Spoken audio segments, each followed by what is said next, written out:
We are about to do something shocking. I hope you'll find it absorbing. I got tons of dad jokes. And nobody wants to hear them. After the break, we're going to be talking about something that is pretty near and dear to my heart because it belongs on the suspension of your car, and that is shock absorbers. I don't have a good joke there. But anyway, so after the break, come back. We're going to be talking shock absorbers and telling you what you really need to know about what you got available to you right now.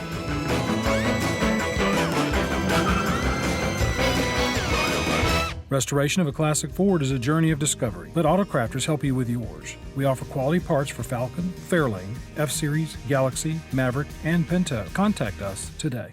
All right, so shock absorbers. What is a shock absorber all about? I mean, a lot of guys may not have actually put any thought into what a shock absorber does on your car. And in fact, the shock absorber is a lot more important than you might think.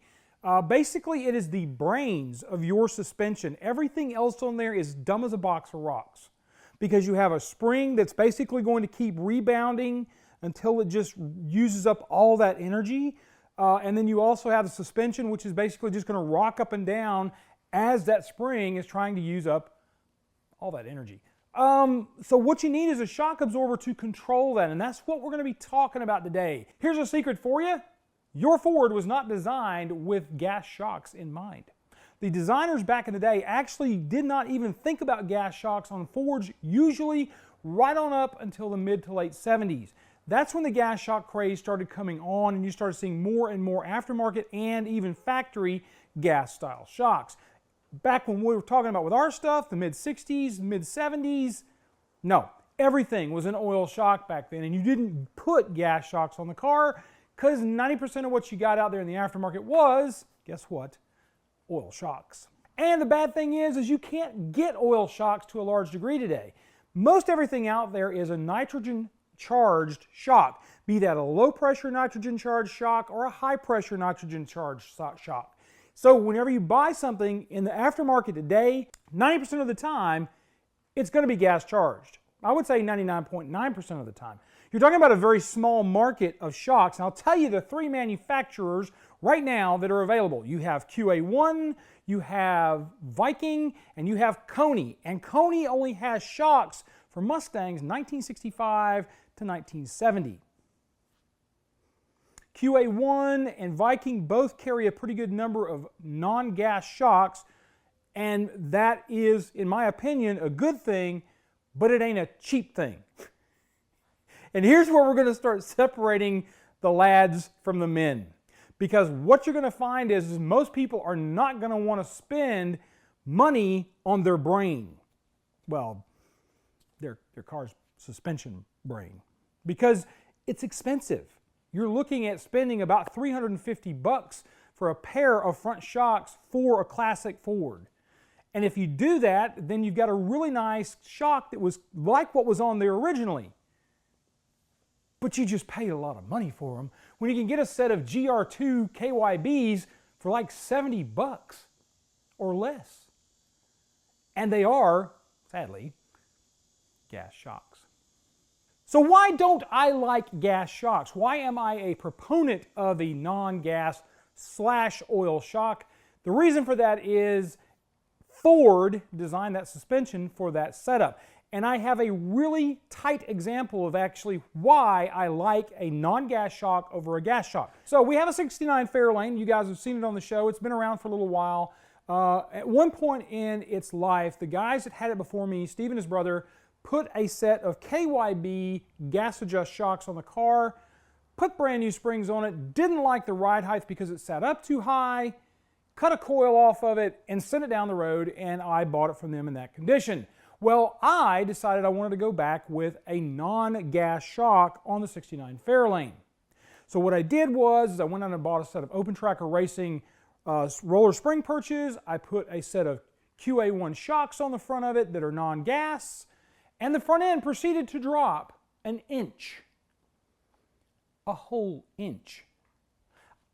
I can't even pick the front of the car up anymore without taking the cup off of the jack in order to slide it under the engine cradle.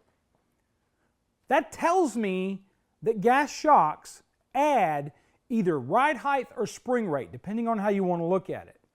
And so, if it's doing that, it's also changing the way the front end sees things as it goes down the road.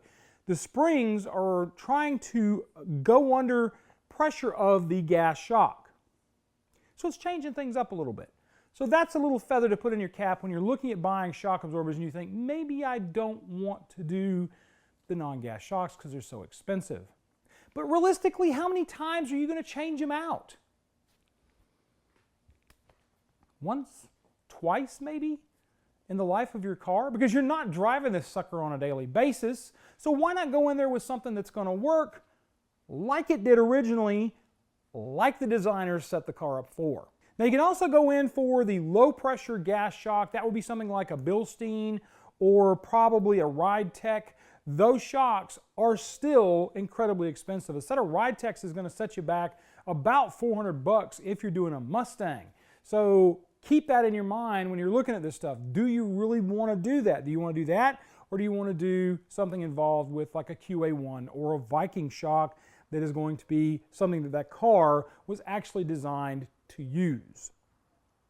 Now, I'm not indicting any of the gas shocks that are available. I'm not saying that they're not a good alternative. The KYB GR2s, they're running around 65 to 70 bucks for a pair. I think you can get into a full set of shocks in KYB for about 150 bucks. But it's going to increase the stiffness of your ride, especially if you go with the gas adjusts and don't go with the GR2s. The GR2s have a nice, fairly supple ride for a gas. They are less expensive, but it's still a gas shock, and it's really not what your suspension was designed to use. Now, I'm not trying to sell you anything. I'm just trying to tell you what's available out there. I wanted to do this real quickly because this one hit me the other day when I was just sitting around thinking about car stuff. You know, like you do. All right, folks, well, that's a real quick show for you this week. We're trying to get ourselves better. We are actually shooting at the new location. There is zero air conditioning here. There is zero insulation here. I am sweating like this, not because I'm running a fever, but because it's a bajillion degrees inside the 24 by 24 Studio B. So, there you go.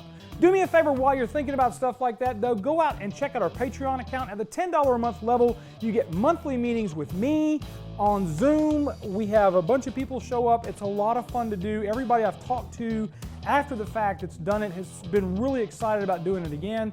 So it's a really neat deal. We are also going to be starting to do some things around here for our guys on Patreon. Don't sweat if you think we're going to start taking things away from what we do here on YouTube. We will not. It's going to be in addition to that for my Patreon guys so that they can get something a little bit more out of it for spending the extra money to help us out here on the show. Another thing I'd like for you to do is go out and subscribe to the channel. If you subscribe to the channel, click that bell for notifications. If you don't click the bell for notifications, you'll never know what we've got going on around here. And brother, we got a lot going on around here. So check that out. Click that bell for notification. Get involved that way. It'll help us grow the channel because the more people we have watching, the more we, are able to do. Bottom line. Finally and all, please do me a favor, be nice to each other, be kind to each other, love on each other. You guys have a great week, and we'll see you on down the road. Insulation and air conditioning. I'm a big baby now. I like to have all of that stuff, and I don't have it here. Nothing. Got a big slab of concrete, though. You should see the size of that thing. It's like 46 by 67. And the county, they're only going to let me use 30 by 36 of it because it can only be half as big as my house.